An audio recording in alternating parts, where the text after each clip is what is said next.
残酷な天使のように少年よ神話になれ。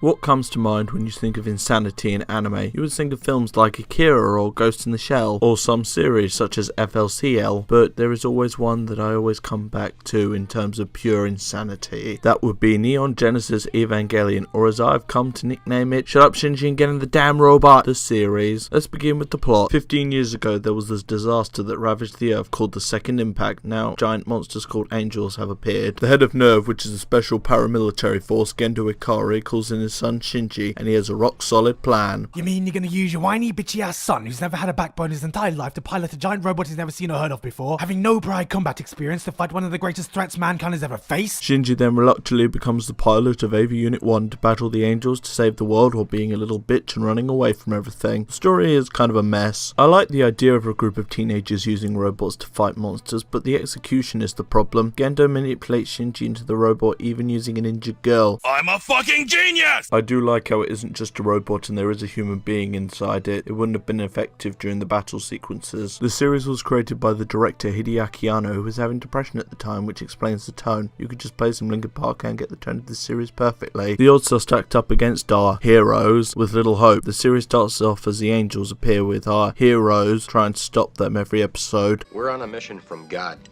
And then the drugs kick in. What I mean is that there are these out of nowhere dream sequences that later take over the series. These were caused by the lack of budget that they blew on the earlier episodes. Now to sum up these scenes, they would come across as a bunch of idiots bitching at each other. But hey, these scenes did lead to serial experiments lane, so there's a positive I suppose. Then there's the ending. The ending that is one of the most controversial endings in anime history. The show built up all these mysteries over its run. What caused the Second Impact? Who created the angels? Instead, the show just jumps right back into the dream sequences completely and no answers, it just ends. But hey, it's not like they released a movie retconning the last few episodes. But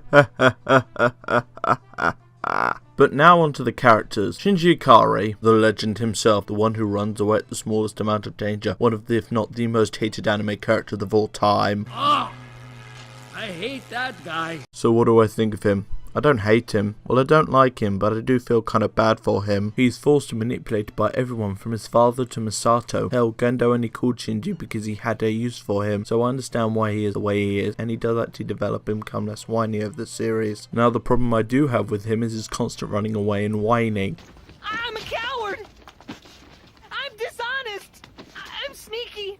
And a wimp. Man up and save the world, dude. This is better done by another protagonist in another anime. Oscar Langley Soria, the German vixen who is my least favourite character in the show. She's whiny, arrogant, bitchy, selfish, and just plain unlikable. I don't like her at all. Rei Ayanami, the emotionless homunculus. She's my favourite character in the whole show. Mostly she's not whining or bitchy. She's just quiet. Also, she led to the creation of some other characters that I love. Misato Katsuragi, another passenger on the crazy train due to her experiences with the Second Impact. She tries to keep an upbeat personality unlike the others. She acts like a party girl. The rest of the characters range in crazy. I will mention that Gendo Ikari wins the award for Father of the Year. I thought my jokes were bad. The animation is a mixed bag. The series does use a lot of the typical cutting corners for animation, like covering the mouth so they don't have to animate lips moving for dialogue. Also this.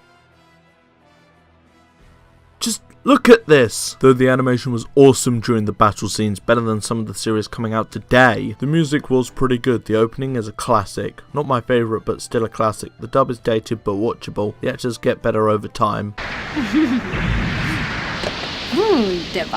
So, what do I think of Neon Genesis Evangelion? I think it's a mixed bag. Some elements I like, including the mecha battles, and some which I don't, like the characters and the ending. I recommend you try it for yourself and see what you think of this series.